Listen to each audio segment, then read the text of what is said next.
little bit of a bonus video this week. I do like adversity. I do like different ideas and different thoughts and different feelings. And I've always been strong. It's always been my strong suit to deal with adverse situations where people have different ideas and stuff like that. So when people come on my comment section and make comments that don't necessarily agree with what I'm saying, it's great because it makes me think about things. It's great. So I guess this is kind of like a part 2 of the 2 thing. Part 2 of the 2 thing. But this more has to do with philosophy and content and stuff like that. Stu made a follow-up video to his original Anthrocon video, which I had linked up above, talking to basically his kind of acceptance speech of, not being allowed to go back to Anthrocon, which I put up in the card above. I really liked the video more than the first one, really. The reason I liked the second video a little bit more was because it did show it's like this is a real content provider who really, is losing out on something that he's been part of for decades.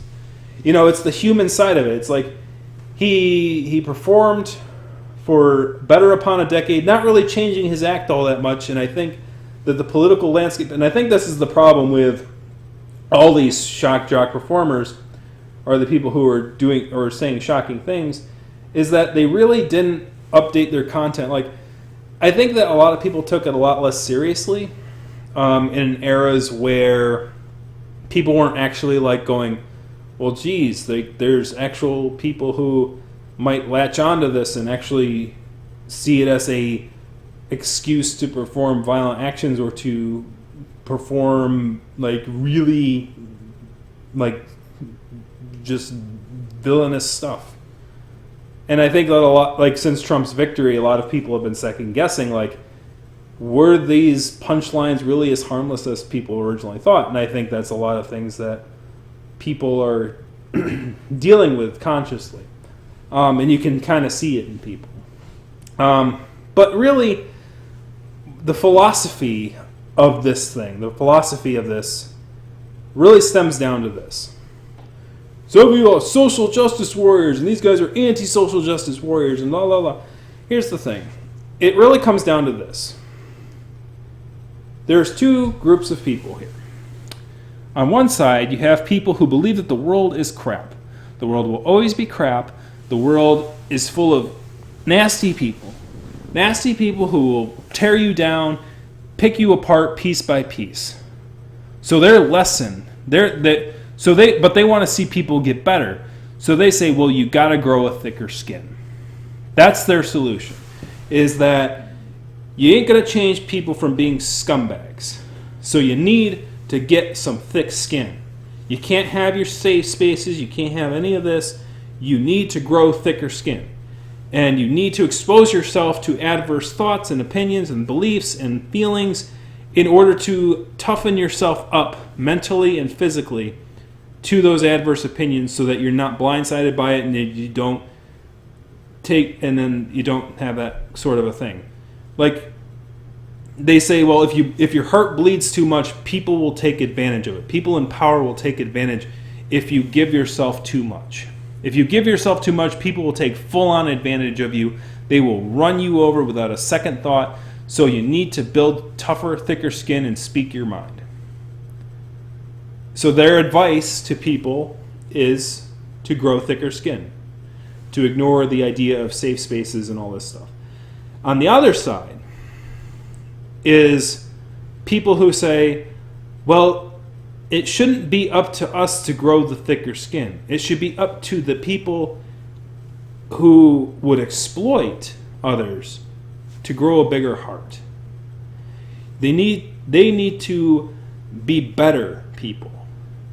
We shouldn't have to grow thicker skin in order to protect ourselves from the slings of other people.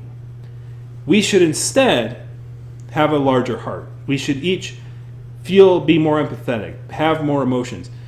Be not afraid to love one another, to give ourselves and our talents to those around us. So I don't think they really demand safe spaces per se, but they want to be able to give their talents and not have those talents squandered upon because of who they are, what their religious belief is, what their color of their skin is, all these other things. That's all they want in the end. So they might go, well, I have a tough skin, but the thing is, like, I've had a tough skin. I've tried to keep and stay the course my entire life, but it's still not working. So I can't grow a thicker skin. Please be more empathetic. And I think that's where the true conflict lies, is that, people are like, well, you got to get a thicker skin, or other people should have a bigger heart. So it's sort of this whole conflict. Now, you can have both.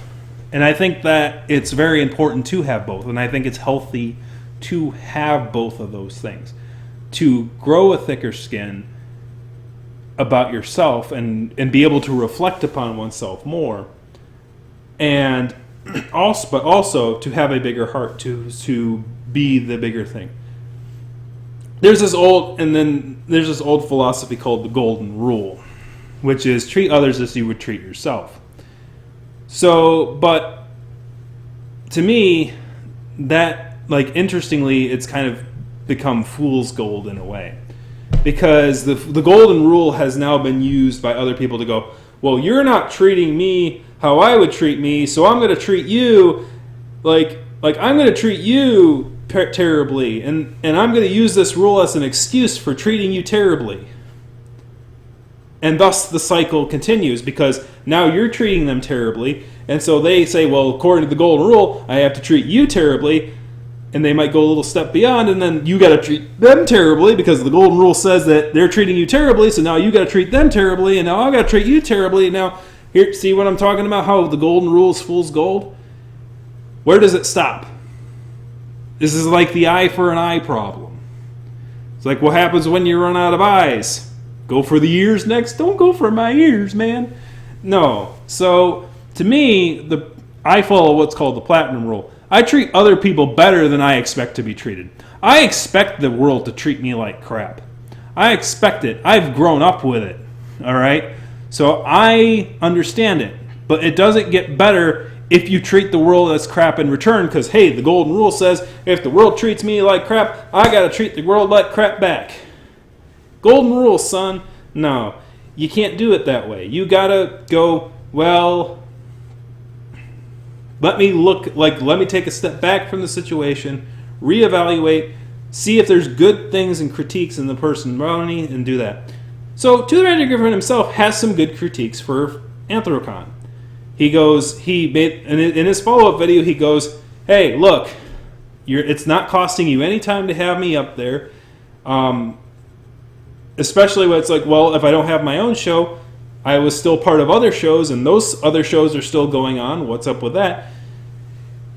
But of course, on the other paw, I go to myself, where was this, like, integrity of Anthrocon board's decisions when the video thing came up?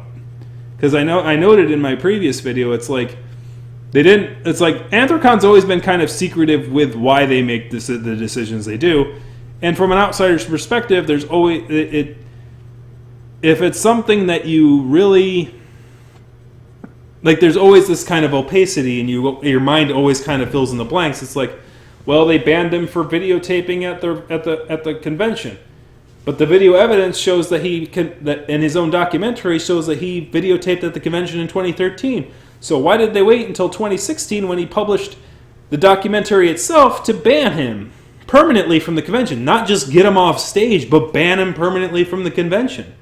Where was Two's outrage then? Where was Two's fan base about freedom of expression, freedom of talking about the difficult subject matter at that point in time? Where was the inquiry? So to the Ranting Griffin and his fans, I challenge you, first off, if Two is going to have his own convention, as he claims he's going to, but he's tried that before and it didn't quite succeed, but if he wants to try again, be bold. Oh, be bold. Make video. I dare you. Make video. Dominique, make the person who made Personas your guest of honor. Do it.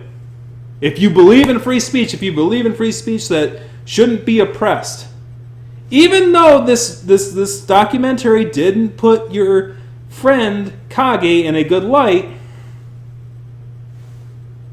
where does the line for freedom of expression begin and end? I guess I'm just trying to figure that out. Because apparently everyone has their hypocrisies, and to me this is a big one. Like, all of a sudden, now that it's affecting 2, now he worries about Anthrocon board being very smokescreeny with their decisions. They've always been that way. Like, for instance, remember that guy who was banned from Anthrocon in 2010? That was actually my introduction to Flera. And saying, oh man, this is kind of interesting that we're actually talking about consequences and stuff like that in the thing. Out in the open and out in public instead of on these weird little bloggy boards and hidden behind locked doors and drama forums and whatever. It's like we're actually talking about things in the open, and that's important to me, and I like that. I really do. I really do enjoy that, and I do believe that, freedom of expression, despite how feelings can get hurt and stuff like that, is important. Even to the guys in the comment section, I thank you very much for putting comments in the comment sections, even if I didn't agree with it. That being said, the one thing I did know is, like, speaking for the fandom.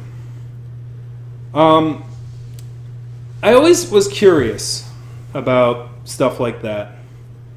Like, when a human being, let's take off the furry mask for a second. Let's say I was some human being person talking into a YouTube camera and going, hey, I like this movie. I really like this movie. This movie was the best movie ever. Dirty Harry was the best movie ever. Or, no, that one wasn't. What was the best movie ever? What's my favorite movie? Die Hard is pretty freaking good. Die Hard's a good movie. And then someone's going to go, you don't speak for all of humanity. What? I didn't claim I speak for all of humanity. I'm just a dude in front of a camera. What is up with that? What is up with that? What is up with people going, if you don't speak for everyone, you shouldn't speak at all? Are you freaking serious? If the only time anyone could ever speak in the world, first off, was when they speak for everyone, then guess what? No one would say anything ever, because nobody represents everybody. It's a simple concept. It's like a 101 concept. So it's like, well, you should put a disclaimer up. I should put a disclaimer up. I should put a trigger warning up. I don't speak for the entire furry fandom. I don't speak for the entire furry fandom. To the Ranting Griffin fan. Dude. Don't you remember Mr. Griffin ranting about all these warning labels on products, man? All these warning labels, they're for idiots. Why don't we take all the warning labels off these products so that these idiots will go out there and they'll hurt themselves and they'll do ourselves a favor and they'll do stupid things and then they'll be off the planet. They'll be off the planet entirely and then they won't breed. And that's why we have such idiots today. That's why everybody's an idiot, because we put all these warning labels on everything. Wow. Usually I can't do Two's voice justice, but I think I actually got it there. So, why should I put a disclaimer on my videos going, I don't speak for the entire furry fandom, when that should be self-evident? I'm just a rude dude. I'm just a dude in a suit. You can't take me too seriously, because I'm in a suit. But you can trust me, because I'm in a suit. Alright? So, to me, it's self-evident that I don't speak for the entire furry fandom. But the lesson here and the important thing to say here is this. Don't let anyone bully you or make you think that you don't have a voice. Ever. Whether it be you, Mr. Commenter, feel free to comment more. Because it made me think about that little rant that I just went on for about like 5 minutes there. That little entertaining rant, that little thought thing, like, why is it that people think that unless someone speaks for everyone that they can't speak, that they don't have a voice? You have a voice. Use it. If you see something wrong and you don't like it, use that voice. To the Ranting Griffin is questioning Anthrocon's opacity, and what he is putting up a case as them lying as to the reason that they removed him from the platform. And to me, that's actually a good that's a good thought, because hey, if Anthrocon's board actually removed him from performing because of words he said and behaviors that he committed, to me, it's important that people know that, so that they know if they want to be a performer at Anthrocon or at a convention like that, that hey, this is a line you can't cross. This is the line, and here's where you couldn't cross it. This is the line you crossed. Be upfront about it. You know what I mean? Don't be shy about it. I agree with him. You need to not be shy about the actual reason you're actually performing your actions. And if they're personal to you, say so. I banned Video Dominique, Mr. Persona's guy, from my convention because he made me look bad. Say it. He made the person who leads the convention look bad, and we cannot promote such behaviors at Anthrocon. Say it. Be true to it. Tell the truth. Because if you milly-mally around like, oh, well, it's this, that, or the other thing, if you try to make it PC and try to spin your beliefs into something that isn't factual, people are going to get confused. If the rules aren't well defined, people are going to get upset. When all of a sudden they're at the target range. When all of a sudden it's their careers on the line. To me, that's why it's important that, when something like that happens, like when Mil Yiannopoulos was, removed from Twitter, Twitter was like, you used mob tactics in order to attack somebody else, and that was not viable. It was against our harassment policy. They at least said, hey, this is why you are being removed from the platform. Their reasoning is that his attendance has gone down. I can't say whether or not it is. But regardless of that, he made a solid point. He made a solid point that the charity thing with Kage, the things he did with Alkali and all that stuff, there are shared panels, and he's not allowed to perform on any of them. Even though the shared things would not really affect the audience sizes all that much. So that's a very good, solid point. And I think Anthrocon... But to me, the thing is that it's hard for me to... objectively, that it's a good point. But in the context of all the other people who have been banned from Anthrocon, or other people who have been banned from Anthrocon or have been removed from programming, without really any rhyme or reason or anything like that, without... And sometimes the board has been very shady about certain things. They've always kind of had this whole political siding thing when it comes to their decisions. As most boards do, I guess. But now it's a problem because it's a problem for the person that it's a problem with. It was never a problem before when, they made the decision for letting, for having the insane kangaroo guy go away. Which, by the way, I agree with that decision in hindsight. Back in 2010, I was, on the other side of the fence. I was like, man, he just open carried in Pittsburgh and he left his firearm back at the thing. What's the big deal?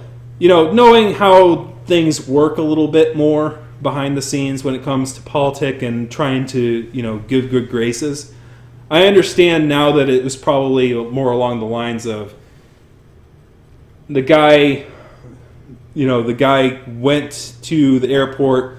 He was detained because he was open carrying a firearm near the airport, and even though he was legally allowed to, it made people nervous. And so he was detained, and then he, attended the convention, and then he went home, and then he was banned from the convention. And everyone was like, oh, he brought it to the convention. And it's like, when he claimed he didn't. So I could, take him at his word. He didn't bring his firearm to the convention. He left it at the hotel. But knowing that he did make a scene outside the convention, but everyone knew he was there for the convention, the officers knew he was there for the convention, I could very much picture, the police people calling up Anthrocon and going, hey, one of your attendees was causing a ruckus in the city. We don't want to have your convention seen as causing problems for our city and causing a disturbance such as that. So are you going to handle it, or do we need to be more involved with your convention? Police people, even though people fall within the bounds of the law, they don't like disorderly stuff that, is gray area. So they will find other ways to kind of, even though they have to let you go and they can't detain you forever, they'll find ways to go, put some pressure here. And so I think that Kage's like, the needs of the many outweigh the needs of the few, bitch, and he kick the other Roo, kick the blue Roo out at the time. He's his name is Connor Goodwolf now, but to me that's probably why they made that decision. Now the public-facing decision was a letter that Kage sent to Insane Kangaroo, which was, I heard you feel like you're in danger when you were at Pittsburgh, and you had to bring a firearm with you. Well, guess what? You don't have to worry about being in danger anymore because you're no longer allowed at the convention. Have a good day. Yeah, Kage. Never change, man. Never change. But yeah, I was kind of like, yeah, that's kind of a snarky way of putting it. Just be more professional about it. I don't have to be professional. It's a furry convention. Says a guy in a kangaroo suit. F you. Anyways, but yeah, it's always been a thing where the board's always been kind of not really forthcoming with its decisions, and that's fine. But obviously those questions are going to be out there, and those questions are always going to be there until they're addressed. And so I think being open and honest with it makes for a better experience. And the reason I say that is because if you did indeed, here's the kicker, all right?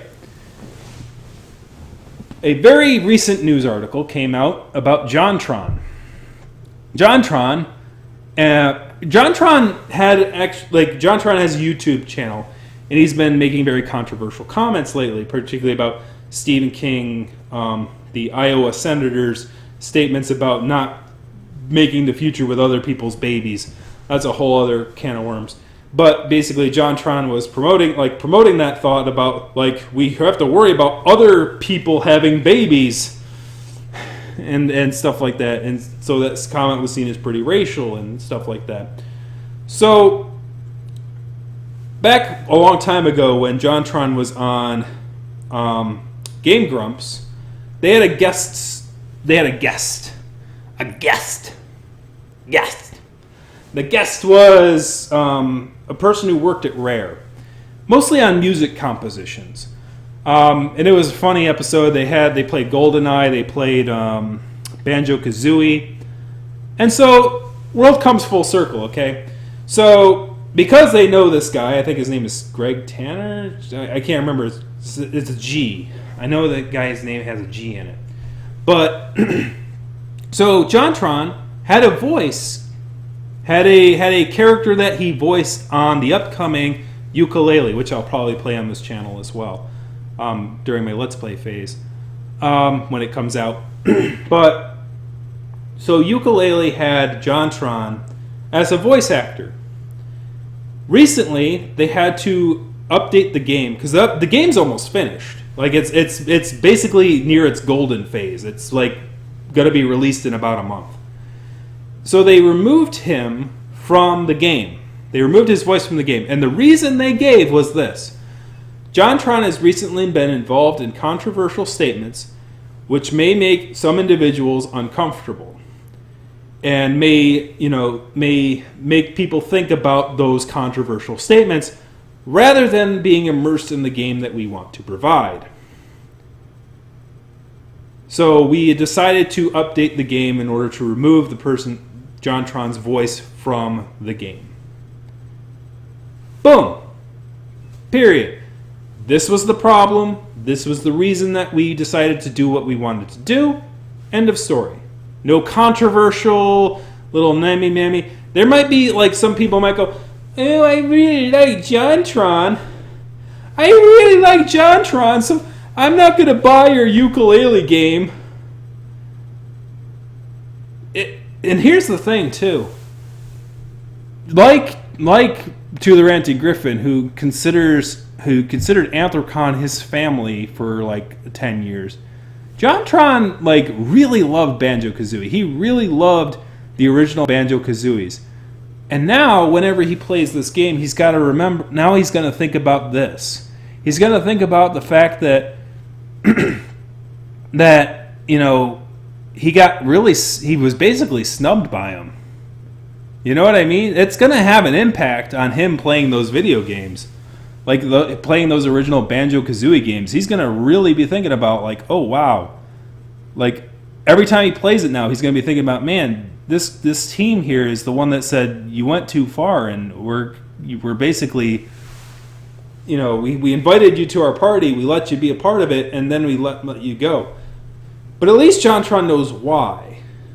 To the Ranting Griffin wasn't really told why. He kind of knows why. Everyone knows why Anthrocon decided, to do what they did. But, so what I'm saying is this, is that, if a video game company making a video game can go, this is why we don't want this guy here, a furry convention should be able to do the same. Just saying. What I'm saying is this, is that it's up to us to try to see the good in each other and to try and bring that good out. And I do think that Tu has good in him. And I think he remembered good times, and that, that he was shown nicely and respect by people and by people over time. And I think the worst thing we could do is try to push him more towards the furry raiders. I think that would be the worst thing we can do, because the furry raiders are literally using the dude. In my mind, they're literally like, oh, well, we could try and get this guy on our side because look at what happened here. Like, we don't want that happening. Like, I don't think anyone wants that happening. We don't want to, like, because here's the thing: when one family kicks you out, people are social creatures, and where they can't find camaraderie, they will seek it out, as Kage said.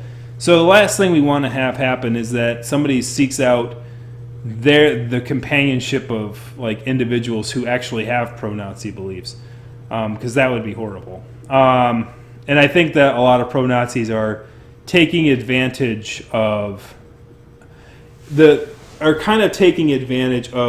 like the Godwin era is what I'm calling it, where people are so quick to call somebody else a Nazi that the actual Nazis are like, hey, if they're gonna call you a Nazi anyway, why not come over here, man? We'll like you, man. We'll like you. Just come here. We'll give you a hug. And it's like, no, you don't want that hug. Go away. So we need to make sure that we don't push extremes, because then we do give the extremes an upper hand. Don't punch someone just because you think they're a Nazi. Punch them if they are a Nazi, and if they are performing actual Nazi behaviors, then sure, feel free, right? But if they say, I'm not a Nazi, and then you punch them, that's a problem, right? So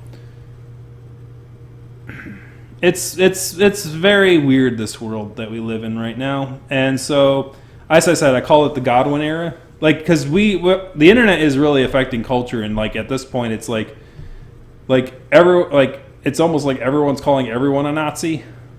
You're a Nazi. No, you're a Nazi. Can't you see you're a Nazi? Can't you see that they're a Nazi? You're a Nazi. They're a Nazi. End thread. So here's the problem. If it is Godwin's era, then that means if everyone's calling everyone a Nazi, then we're going to have to end the thread, guys. Oh, no. It's Armageddon. End thread. Godwin's law. Hey, you can't have Godwin's law without God, right? So Armageddon's coming down upon us because it's like now Godwin's law has happened. Oh, God. What are we going to do? Wow. This episode's kind of all over the place, but that's what happens when you follow a rambling Roo. That's what happens. Just kind of a stream of conscience video. But anyways, so thank you very much for commenting. Keep commenting, and we'll keep having conversations about like topics like this. Yeah, I guess my final word on this would be this. I think I keep on saying I'm going to end this thing, but it just keeps going. Everyone believes what they believe until it happens to them. For instance, a lot of one of the most controversial things too is said, which many people believe is sort of an element of why he was removed from Anthrocon, was this. Well, if you kill yourself, then you kind of deserve it. Like, why would we stop people from trying to end their lives? It's a great thing, because then we get rid of all the whiny people and people who just aren't contributing anything and they're whining and just if you kill yourself, then good, because that's what we want. That kind of rhetoric there. So after 2 was let go from Anthrocon, I'm pretty sure he went through the 5 stages of grief, and he went through them hard. Depression hit really hard, and to the point where he wasn't eating or sleeping. He ended up in the hospital not too long after I made my video on Wednesday of last week. Basically on Thursday, Friday, right after, like the day after I made my previous video, he ended up in the hospital. And the reason he ended up in the hospital, he claimed, so once again, he's acting sort of like the Anthrocon board and not really saying really why, but he stressed so much that he wasn't eating, he wasn't sleeping. He said he overworked himself. That was his statement. So it's kind of like the Anthrocon board's statement where they're saying, well, we don't have room, and that's the reason we're getting rid of you, is we don't have room. And then to the Ranter Griffin ends up in the hospital, and then he's like, well, it's because I'm overworked. Que sera. No, dude, we know why you were in the hospital. You are stressed out over losing a venue that you've had for over a decade. And at least in this recent video, you were more emotional and attuned to that, but it was like you're exaggerating. Like they kind of did, right?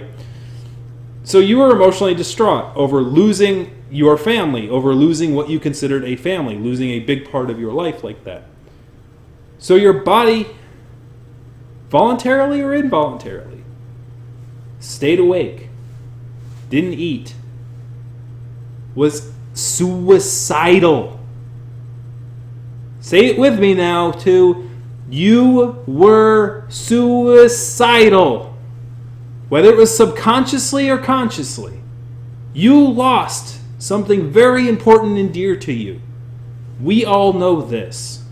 You ended up in the hospital for it. And you have my condolences that happened to you, that you went through that much emotional distress, that you went through all that. Because of the platinum rule, because treating others better than you expect to be treated by others. I will say to you that I am sorry that you ended up in the hospital, and that I'm glad you got well, and that you made that second video, and that you are still with us today. Despite previous words about other people who were suicidal. Despite the fact that if the shoe were on the other foot and you accidentally fell down some stairs at a convention, that, hey, look at you, tumbles the griffin, tumbles the stair griffin, ho, look at this. So, yeah, if I were to, and I were talking about this issue where 2 ended up in the hospital from not eating and not sleeping, I'd be like, well, serves him right. He didn't eat or sleep. That's what happens when you don't eat or sleep. It's Darwinism in action. Darwinism. Darwinism is great. It's awesome. It's wonderful. Science, motherfucker. Science in the face. No. You can't control your emotions. Like, human beings like to think we're in control. We're in control of our emotions at 100% of the time, all the time, every day. But at the end of the day, we're human beings. We feel. We have passions. We strive to be better. We strive to find the better in others and try to bring it out in them. And we get frustrated when others just aren't following along and just aren't seeing things the way we're seeing them. And if only everyone saw everything the way we see it, everything would be great. But we don't. We each have our own perspectives. We each have our own things. We each have our own understandings of the universe. And I think it's better served to try and find out those perspectives than to shut them down with prerogatives. Like liberal libtard or whatever. Or that, well, because you don't represent the entirety, you don't represent the omnibus of the entire fandom, that you can't say anything. So the question is, do you believe that the current leadership in Anthrocon, do you believe the 2 the Ranting Griffin, do you believe that anyone else is the omnibus of the fandom and represents the entire fandom and they have the right to speak and talk their mind because they're the ones who represent the entire fandom? Because there must be somebody. If you leave a comment on somebody's YouTube video saying you don't speak for the entirety of the fandom, so you shouldn't make videos, and you haven't put that on Majora Strawberry's video. Hi, I'm Majora Strawberry. I speak for the entire fandom. You don't speak for the entire fandom. Picariru, you don't speak for the entire fandom. Rainy Chaos, you don't speak for the entire fandom. Why are you posting YouTube videos? Alright, this Rue has rambled enough. I think I've made my point and beyond my point. But, if I'm going to dive into doing reporting and stuff like that and I'm more of a pundit, I guess, at this point than an actual reporter, but furry pundit. Oh, God, help us all. This is another path I wanted to go down. But, if 2 the Ranting Griffin wants to talk to me about things, then we can have a live conversation. I don't need to get fans on a contact high thinking, like, you think you speak for the fandom. Well, I'm going to speak for 2 the Ranting Griffin and try to make you feel bad about having a video. No, it's like, I don't think you were really thinking. I think you were ranting. Which is what some people do. That's how some people work. But anyways, I think I ranted enough about this, and I'll get back to regular content. That's why this is a bonus video, because if you want to see it, you can see it. If you don't like this kind of content, you can skip it. But if you don't like it, you can click that thumbs down, man. Do it. I don't want to make any more content like this. Click a like. Kick the subscribes. Kick a comment in the content section. I'm sure I'm going to get a lot of flack for this one. But anyways, I'm going to get the hop out of here. Thank you very much for watching and putting up with this video. Hopefully we can have some good quality content about less controversial things in the future. Because who knows how deep this rabbit hole goes with the controversy stuff. But I'm going to get the hop out of here. Thank you very much for watching. Have a good one.